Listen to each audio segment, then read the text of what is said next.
Well, tonight we're learning the sentencing for a former Littleton school principal who pleaded guilty to sexually assault on a child. Denver 7's Lance Hernandez was in Arapahoe County Court where Michael Camilio was sentenced to a surprisingly short 4 years.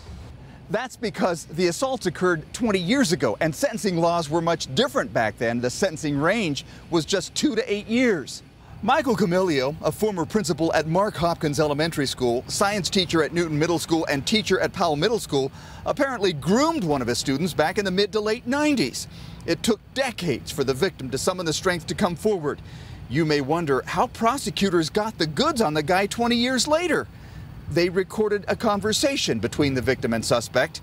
I asked if Camilio denied the assault.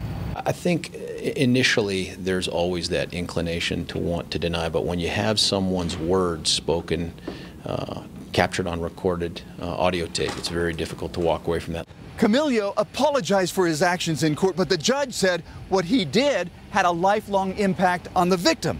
On Denver 7 at 6, I'll tell you what the victim herself said in court. Lance Hernandez, Denver 7.